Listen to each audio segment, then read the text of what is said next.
شاید آپ کو یقین نہ آئے لیکن واشنگٹن ڈی سی سے قریب سکس فلیگز نامی اس پارک میں موجود یہ اسٹوڈنٹس یہاں سائنسی تجربے کر رہے ہیں۔ آج یہ پارک فزکس لیبارٹری کے طور پر استعمال ہو رہا ہے۔ ٹیچر سونیا فلاٹی کے خیال میں یہ فزکس پڑھانے کا نیا انداز ہے۔ میرا فزکس پڑھانے کا نظریہ یہ ہے کہ اسٹوڈنٹس کو چیزوں کو سمجھنے کے لیے انہیں ہاتھ لگا کر محسوس کرنا ضروری ہے۔ آپ صرف سن کر فزکس نہیں سیکھ سکتے۔ تو آج انہیں وہ دیکھنے کو ملے گا جو انہوں نے کلاس میں سیکھا۔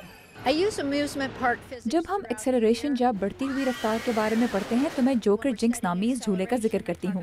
جب سرکولر موشن یعنی گول دائرے میں گھومنے کی بات ہوتی ہے تو میں ریڈل می دس نامی جھولے کی بات کرتی ہوں، اور ہمیں سمجھ آتی ہے کہ اس میں انسان کو دیوار سے لگا ہوا کیوں محسوس ہوتا ہے۔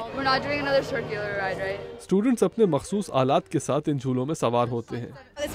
اس سے گریوٹی یا کشش ثقل کا اندازہ ہوتا ہے اور اس سے سینٹریپٹل فورس کا۔ ایک اور جدید آلے کی مدد سے جو اس بیلٹ میں لگتا ہے اعداد و شمار جمع کیے جاتے ہیں۔ اس میں ایکسلریشن کے علاوہ بیرومیٹر ریڈنگ بھی نظر آتی ہے۔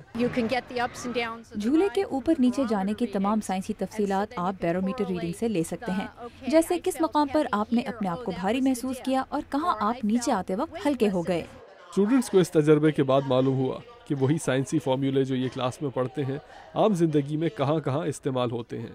ان جھولوں پر سوار ہو کر میں ان تمام لوگوں کے بارے میں سوچتی ہوں جنہوں نے انہیں ڈیزائن کیا، اور وہ تمام انجینئرز جنہوں نے یہ تمام حساب کتاب کیا۔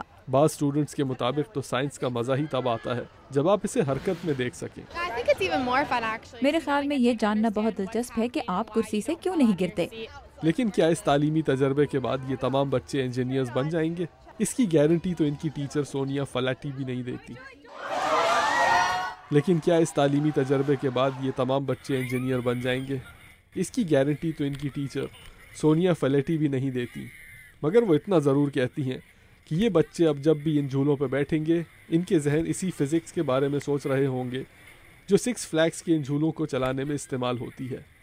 سوزن لوک کے ساتھ عبدالعزیز خان، اردو VOA۔